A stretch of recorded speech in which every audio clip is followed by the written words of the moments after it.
नमस्कार किसान भाइयों, स्वागत है आपका आपकी पसंदीदा फसल क्रांति यूट्यूब चैनल में।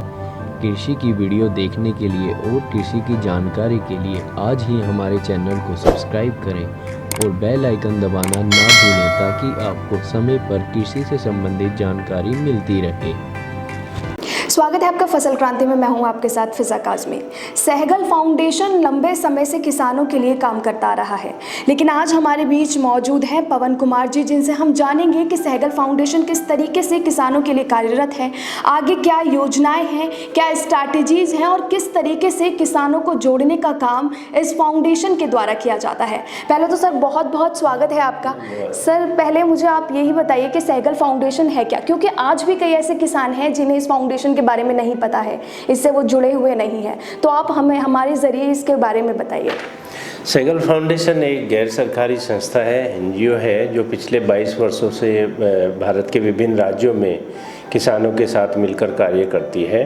और जिसमें मुख्यतः हम छोटे और मझोले किसान हैं उनके साथ मिलकर काम करते हैं। उसके साथ साथ महिला किसान के साथ मिलकर काम करते हैं। खेती के अलावा खेती में पानी कैसे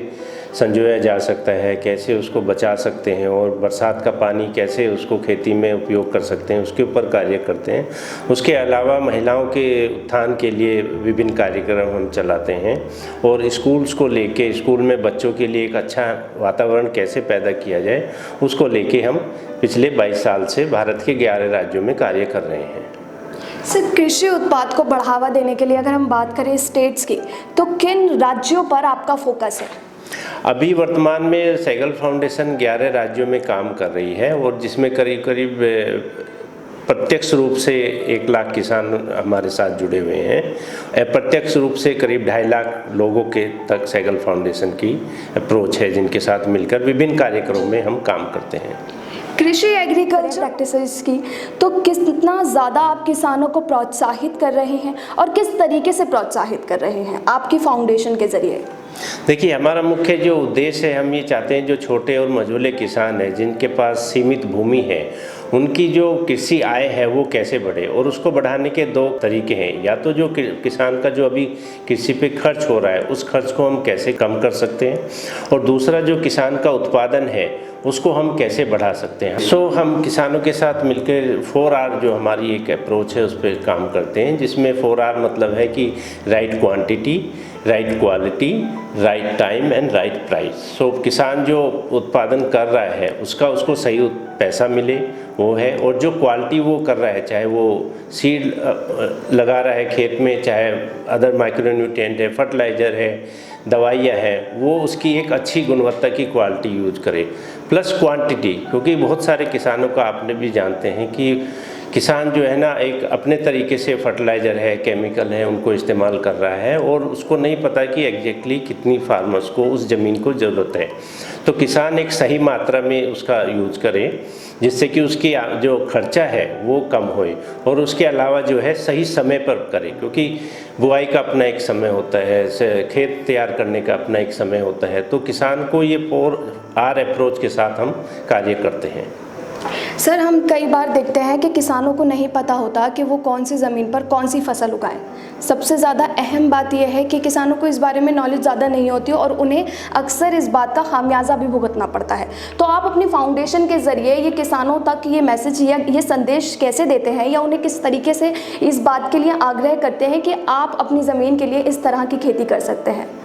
उसमें हम क्या करते हैं कि जो हमारा जो प्रथम उद्देश्य है, ऐसा नहीं है कि हम किसान जिस क्षेत्र में जिस तरह की जो फसल है, जो मुख्य फसलें हैं, हम उन्हीं के साथ काम करते हैं। ऐसा नहीं है कि अचानक किसी बाहर दूसरी फसल को ले आए जिससे कि जहाँ पे मार्केट अवेलेबल नहीं है, किसान को उसकी पूरी जानकारी नहीं है, उसके में कौन सा सीड अवेलेबल नहीं है, तो वो चीज़ों को अवॉइड करके हम जो किसान ऑलरेडी वहाँ पर उत्पादन कर रहा है या जिसका पोटेंशियल है, जिसकी मार्केट है, उस तरह की फसलों को हम किसान को एडवाइस देते हैं। उसमें हम सबसे पहले किसान को मिट्टी जांच के लिए बोलते हैं, क्योंकि वो सबसे पहला एक तरीका है कि किसान को ये पता हो कि उसकी ज़मीन में किस चीज़ की कमी है और किस चीज़ की अधिकता है, तो किसान उसके अनुसार जो रिकमेंडेशंस है, जो मिट्टी की जांच के अनुसार जो मृदा स्वास्थ्य कार्ड किसान को मिलता है, हम कहते हैं किसान को कि आप इस स्वास्थ्य कार्ड के अनुसार ही जो भी वो फसल लगा रहा है उसी अनुसार जो है सूक्ष्म पोषक तत्व हैं, फर्टिलाइजर हैं, केमिकल है और जो देसी खाद है उसका उपयोग करें। तो हम किसान को चाहते हैं कि जो किसान की जो अभी वर्तमान में आमदनी है, अगर वो किसान एक सबसिस्टेंट क्रॉप को छोड़ के एक कमर्शियल क्रॉप में शिफ्ट हो जाए तो हमारी कोशिश रहती है। मगर हमें ये भी देखना होता है कि वहाँ पे जो भी फसल हम नई एडवाइस कर रहे हैं उसकी मार्केट है या नहीं है, वो किसान उसको बेच सकता है या नहीं बेच सकता है, शहर से कितनी दूर है। तो उन सारी एस्पेक्ट को ध्यान में रखते हुए हम किसान को वो फसल एडवाइस करते हैं जिससे उसका जो खर्चा कम हो और उसको अधिक से अधिक उसकी आमदनी हो। जी सर, आज हम देखते हैं कि सरकार भी एफपीओस पर काफ़ी ध्यान दे रही है, किसानों को एफपीओ से जोड़ा जा रहा है, लेकिन आपकी फाउंडेशन किस तरीके से एफपीओ के साथ किसानों को जोड़ने का काम कर रही है? किस तरीके से एफपीओ को आप एक अहम रोल मानते हैं किसानों के लिए? नहीं, आप देखिए कि क्या हो रहा है कि इंडिविजुअल जो किसान है, एक किसान है, उसकी अपनी कोई ताकत नहीं है। अगर वो कोई सामान भी बाज़ार से ख़रीदना चाहता है तो उसको एक पैसे पे लेना पड़ेगा, उसकी कोई बार्गेनिंग पावर नहीं है। और उसी तरह से जब वो अपना सामान बेचने जाता है मंडी में तो उसके पास कम मात्रा में होता है, तो जिस भाव पे भी जो मंडी में लिया जाता है उसमें या चाहे तो बिचौलिए होते हैं या वो गांव में ही बेच देता है, तो उसकी अपनी एक बार्गेनिंग पावर नहीं, वो अपने प्राइस फिक्स नहीं कर सकता। एफपीओ एक बहुत बड़ा एक जो है मूवमेंट है जो हमारे प्रधानमंत्री ने भी स्टार्ट किया है, जिसमें ये है कि अगर किसान मिलके 100 किसान 200 300 1000 किसान मिलके एक अपनी एक कंपनी बना सकते हैं जैसे दूसरी कंपनी हो, और उसमें क्या होता है कि जब सारे किसान मिल जाएंगे तो किसानों की जो भी आवश्यकता है वो एक बल्क में खरीद सकते हैं। जब हमारी आवश्यकता बल्क में होगी तो हम जिससे भी खरीदते हैं वेंडर से, उससे या कंपनी से सीधा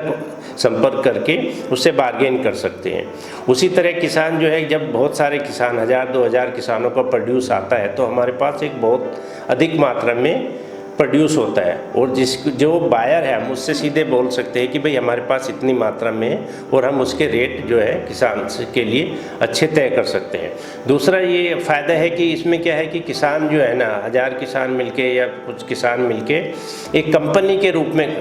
इसको चला सकते हैं। किसान इसमें प्रोडक्शन उत्पादन कर सकता है, किसान उसमें कोई प्रोसेसिंग यूनिट डाल सकता है, किसान उसमें सीड प्रोडक्शन कर सकता है, किसानों को ट्रेडिंग कर सकता है, वो जो खाद वो बाज़ार से खरीदता है वो खुद भी कंपनी से डायरेक्ट लेके जो मार्जिन बिचौलियों को जाता है वो मार्जिन फार्मर्स को जाएगा, फार्मर्स प्रोड्यूसर ऑर्गेनाइजेशन को जाएगा। तो उससे फ़ायदा ये है कि किसान को एक बिजनेसमैन बनाना है, और कि जो भी ट्रेडिंग किसान कंपनियां वगैरह करती हैं वही चीज़ें जो है किसान अपने लेवल पे उगाए और उसको प्रोसेस करे, उसकी ग्रेडिंग करे और एक अच्छा उसका जो पैसा है वो बाज़ार से ले। तो एफपीओ का मतलब ये है कि कुछ किसान एक संगठन बने और वो एक कंपनी के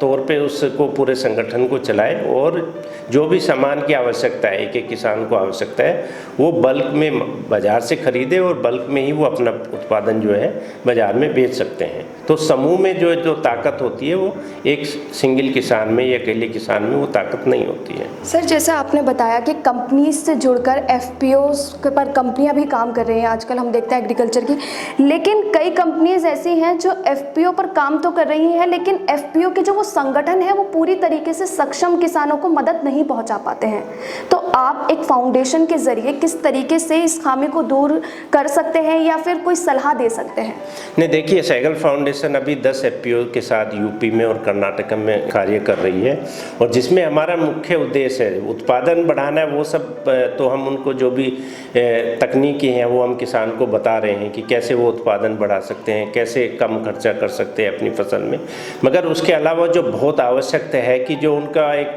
संगठन है, वो संगठन में पारदर्शिता कैसे रहे, किसकी क्या जिम्मेवारी है, डायरेक्टर की क्या जिम्मेवारी है, जो इंडिविजुअल किसान है जो उसमें शेयर होल्डर है उसकी क्या जिम्मेवारी है, जो इंटरेस्ट ग्रुप बने हैं उनकी क्या जिम्मेवारी। तो हमारा फोकस ओवरऑल डेवलपमेंट है जो एफपीओ बनी हुई है उसका पूर्ण विकास कैसे हो, उत्पादन के साथ साथ उनके फाइनेंस कैसे चलेंगे, उनकी ऑडिट कैसे होनी है, वो सारी जानकारी होना बहुत ज़रूरी है, जो जनरली बना दी जाती है बट किसानों को उसके बारे में नहीं पता होता है कि भाई आपने ऑडिट रिपोर्ट भी करानी है, आपने सर्टिफिकेशन कराना है, उसका बैलेंस शीट बनना है, अकाउंट्स में जाने हैं आपको,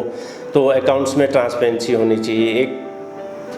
एजेंडा बना के आप मीटिंग कर सकते हैं, बोर्ड ऑफ डायरेक्टर की रेगुलर मीटिंग्स होनी चाहिए। तो जो गवर्नेंस एस्पेक्ट है एफपीओज का वो भी उतना ही ज़रूरी है जितना कि किसान अपना उत्पादन करता है। तो हम गवर्नेंस के साथ साथ किसानों की आमदनी बढ़े, टेक्निकल एस्पेक्ट है उस पर भी काम कर रहे हैं, और किसान संगठन में ट्रांसपेरेंसी कैसे हो, उनकी एकजुटता कैसे हो, और वो अपने संगठन को कैसे आगे ले जा सकते हैं, कैसे अच्छा बिजनेस प्लान बना सकते हैं,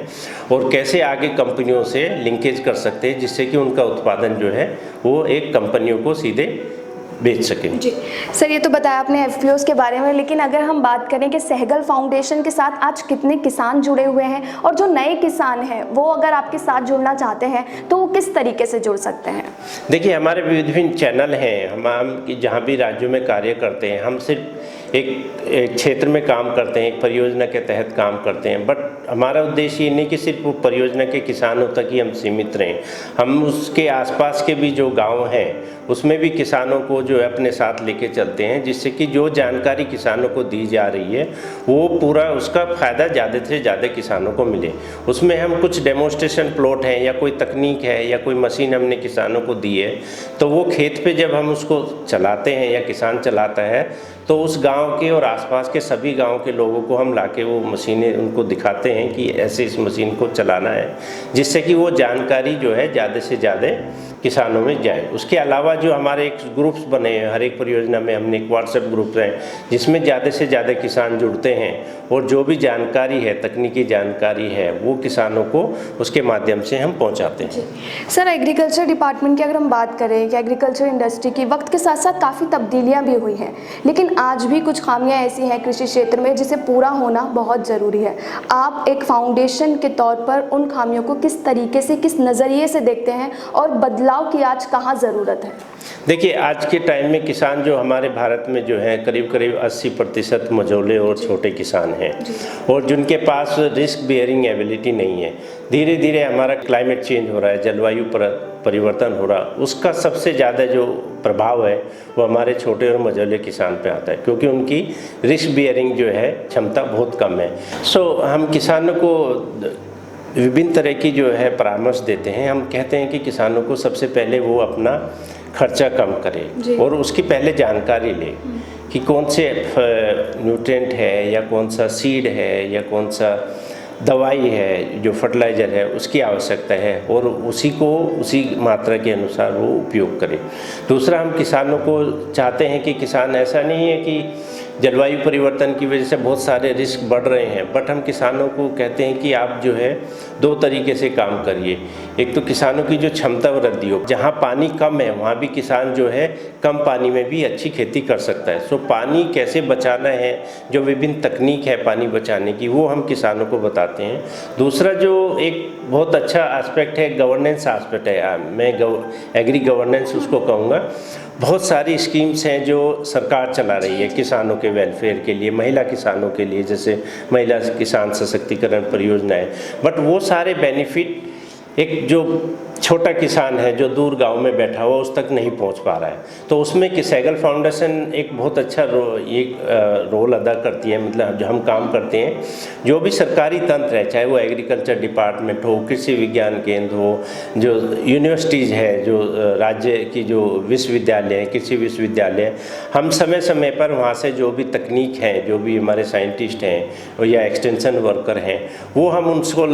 बुलाते हैं और उसके साथ किसानों का रूबरू कराते हैं, क्योंकि बहुत सारी स्कीम्स आती रहती हैं, बट वो किसान उसका फ़ायदा कैसे उठा सकते हैं, उसके लिए क्या डॉक्यूमेंट चाहिए, उसको लोग कौन से फॉर्मेट उसने भरने हैं और कैसे उसको फ़ायदा पहुंचाना है, वो हम एक जो ब्रिज है, जो नॉलेज गैप है, वो हम कराते हैं। तो जिससे कि जो सरकारी स्कीम का ज़्यादा से ज़्यादा फ़ायदा